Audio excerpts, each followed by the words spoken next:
Hello everyone. आज से हम इलेक्ट्रॉनिक मैकेनिक के बेसिक वर्क्स ऑफ प्रैक्टिस का मॉड्यूल 1 देखेंगे।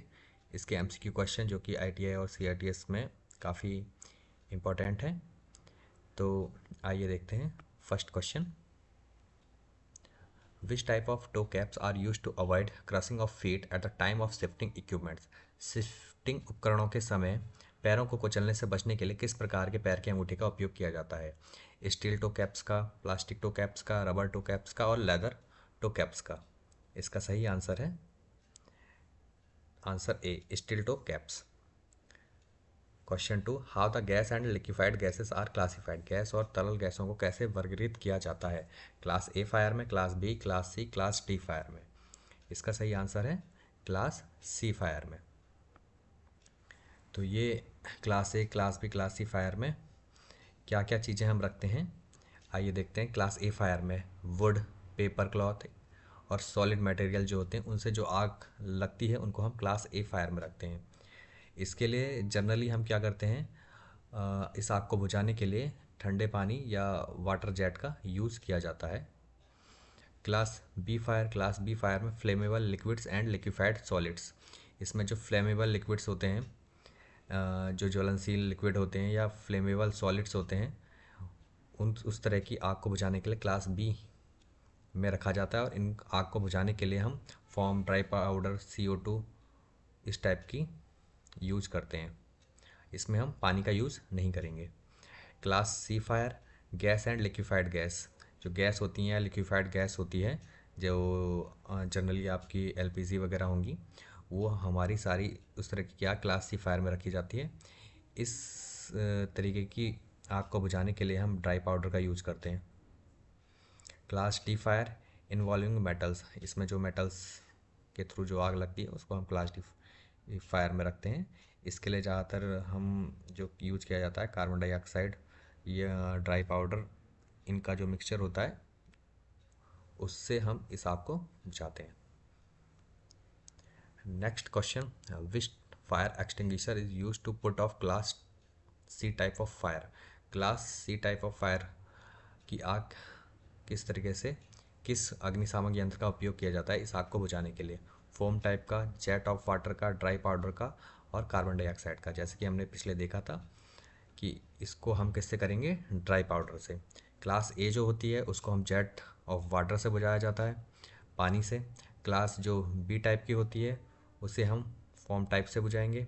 क्लास सी जो होगी उसे हम ड्राई पाउडर, और क्लास डी जो होगी वो कार्बन डाइऑक्साइड से ज़्यादातर बुझाई जाती है।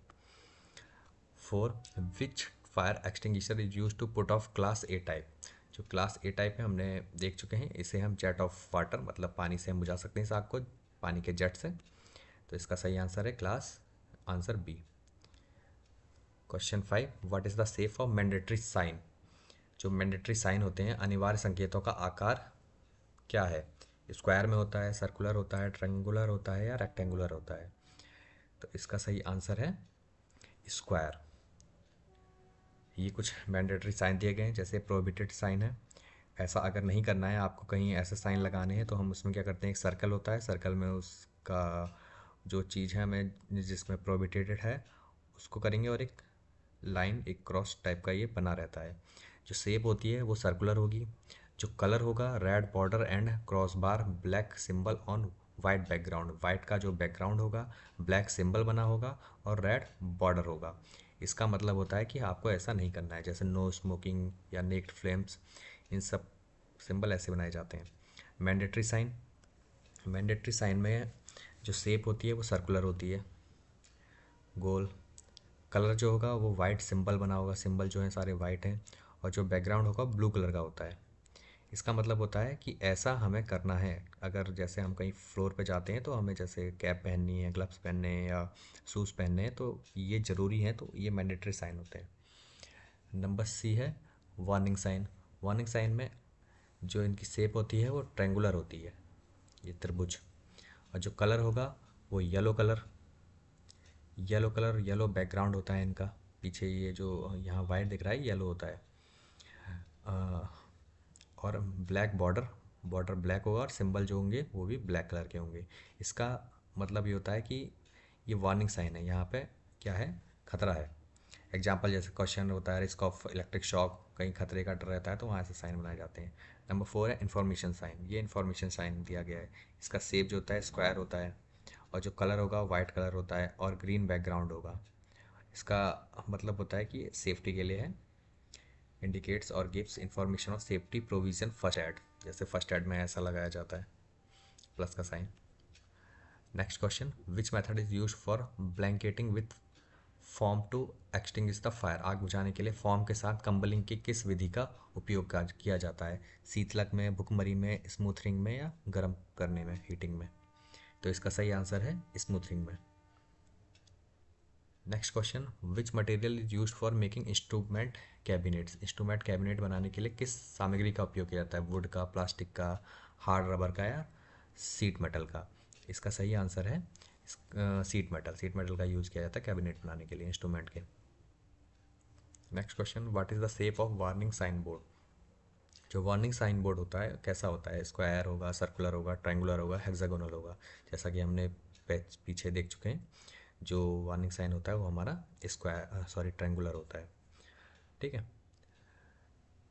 Next question, which class of fire is classified involving metals. अग्नि की श्रेणी में धातुओं को शामिल किया जाता है? Class A, class B, class C, class D? और इसका सही आंसर है class D. Next question, which step is follow for treating a person from electric shock. बिजली के झटके से किसी व्यक्ति के इलाज के लिए किस कदम का अनुसरण किया जाता है? प्रोवाइड वाटर, पानी उपलब्ध कराएं, कीप द विक्टिम कोल्ड, पीड़ित को ठंडा करें रखें, cover the victim with a coat, पीड़ित को कोट से ढकें, move the victim to a ventilated place, पीड़ित को हवादार जगह पर ले जाएं। इसमें से जो सही आंसर है वो लास्ट वाला है, क्योंकि अगर किसी को शॉक लगेगा तो उसे वेंटिलेटेड एक प्लेस पर ले जाया जाता है जहाँ उसे सांस लेने में आसानी हो, उसे स्वच्छ हवा मिले। तो इसका सही आंसर डी है। Next question, what is the shape of prohibited sign. निषेध संकेत का आकार क्या है? स्क्वायर में होता है, सर्कुलर में होता है, ट्रायंगुलर में होता है, रेक्टेंगुलर में होता है? जैसा कि आपने पीछे भी देखा है, इसका सही आंसर है सर्कुलर। प्रोहिबिटेड जो काम आपको नहीं करना है उसमें सर्कल में बना होता है और बीच में एक क्रॉस या एक लाइन खींची रहती है। Next, what is the name of safety group science. In safety group science में किस में है?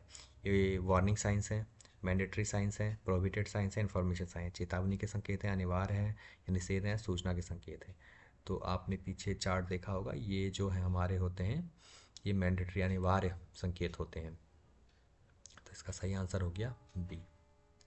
Next question, which factor influences the severity of electric shock. कौन सा कारक बिजली के झटके की गंभीरता को प्रभावित करता है? बहुत कम DC voltage, very low DC voltage, duration of current passing, current गुजरने की अवधि, level of current in micro ampere, micro ampere में करंट का स्तर, पर्सन रिसीव द शॉक, व्यक्ति को झटका लगना।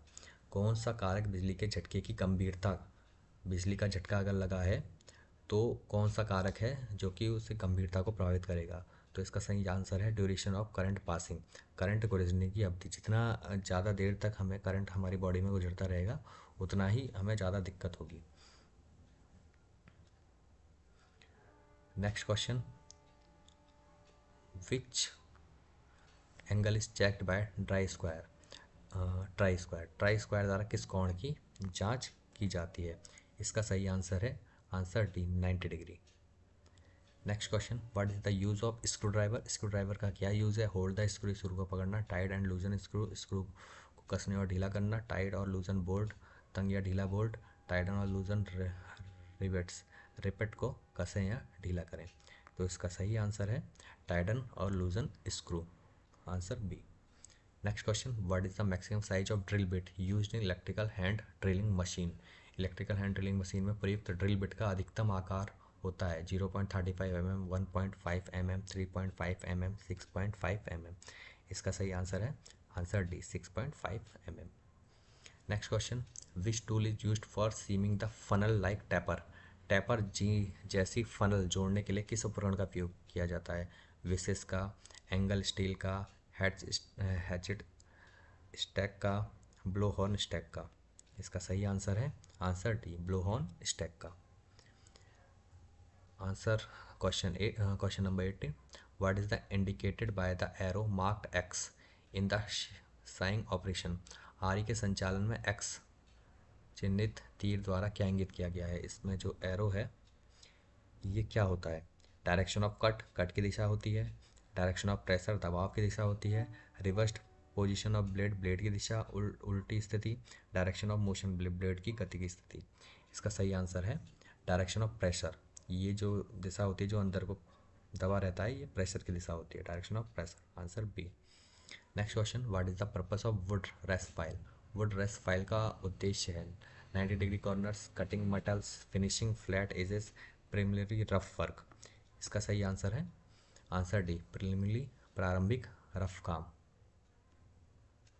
Question number 20, what is the first step to rescue the person in electrical contact? विद्युत संपर्क में व्यक्ति को बचाने के लिए पहला कदम क्या होगा? ब्रेक द कॉन्टैक्ट, संपर्क को तोड़ें, कॉल द डॉक्टर, डॉक्टर को बुलाएं, switch off power supply, switch off power बिजली, स्विच ऑफ बिजली की आपूर्ति, pull the person from electrical contact, बिजली के संपर्क से व्यक्ति को खींचें। इसका सही आंसर है स्विच ऑफ पावर सप्लाई। अगर आपके आसपास स्विच दे रखा है तो सबसे पहले आपको वही करना है, switch off power supply. Next question, what is the reason of electric fire? बिजली की आग का क्या कारण हो सकता है? डेविएशन, विचलन, ओपन सर्किट, खुला सर्किट, ओवरलोडिंग, प्रॉपर अर्थिंग, उचित अर्थिंग। तो इसका सही आंसर है ओवरलोडिंग। ओवरलोडिंग कभी हो जाती है तो शॉर्ट सर्किट या इलेक्ट्रिक फायर लग सकता है। Question number 22, what is the meaning of information? इस सूचना चिन्ह का क्या अर्थ है? टॉक्सिक हजार्ड, विषाक्त खतरा, वीयर रेस्पायरेशन, श्वास यंत्र पहने, फर्स्ट एड पॉइंट, प्राथमिक चिकित्सा बिंदु, रिस्क ऑफ एक्सप्लोजन, विस्फोट का खतरा। तो जैसा आपने साइन दिखाई होगा, इसका सही आंसर है फर्स्ट एड पॉइंट, प्राथमिक चिकित्सा बिंदु। Question number 23, which artificial respiration method to be avoided to a person with abdomen injury? पेट की चोट वाले व्यक्ति को किस कृत्रिम श्वसन विधि से बचना चाहिए? Schafer method, mouth to nose method, nose to mouth method, mouth to mouth method. तो इसका सही आंसर है सेफर की विधि। Question number 24, what is the cause of injuring at the time of lifted a load? भार उठाने के समय चोट लगने का क्या कारण हो सकता है? हैवी लोड, भारी लोड है, फॉलिंग ऑब्जेक्ट, गिरती हुई चीज, ऑब्जेक्ट स्ट्रिंग द लोड, भार को टटोलने वाली वस्तु, रॉन्ग लिफ्टिंग टेक्निक, गलत उठाने की टेक्निक। तो इसका सही आंसर है answer D, wrong lifting technique. जब भी हम भारी बोर्ड उठा रहे हैं तो हम टेक्निक होनी चाहिए, गलत तरीके टेक्निक से उठाएंगे तो चोट लग सकती है। Question number 25, how the overlapping of excessive sheet metal causing the bulge at seam and edge is prevented? Seam और किनारे पर उभार पैदा करने वाली अतिरिक्त सीट, धातु और ओवरलैपिंग को कैसे रोका जाता है? मेटल लकड़ी के हथौड़े से, मैलेट लकड़ी के हथौड़े से, नोच से, एल एंगल से, एल कॉर्ड से, स्क्वायर स्टैक से, चौकोर हिस्सेदारी से। इसका सही आंसर है नोच से। नोच से हम क्या कर सकते हैं, जो सीम और किनारे पर उभार पैदा करती है उसको हम ओवरलैपिंग रोका जा सकता है। Question number 26, what is the effect of electric shock at very low point levels less than 40 volt? बहुत कम वोल्टेज, 40 वोल्ट से कम बिजली के झटके का असर क्या होगा? फिब्रिलेशन होगा, मसल कांटेक्ट, मांसपेशियों का संपर्क हो जाएगा, बर्निंग ऑफ स्किन, त्वचा जल जाएगी, अनप्लीजेंट टिगलिंग सेंसेशन, अप्रिय झुंझुनी होगी, झुंझुनी महसूस होगी। तो 40 वोल्ट से ज़्यादा खतरा नहीं होता है, खाली इससे हमारी क्या होती है, झुंझुनी महसूस होती है। तो इसका आंसर है आंसर डी। Thank you. अगर आपको ये सीरीज पसंद आई हो, क्वेश्चन अच्छे लगे तो चैनल को सब्सक्राइब कीजिए, वीडियो को लाइक कीजिए और हम नेक्स्ट वीडियो जल्दी लाएंगे। धन्यवाद।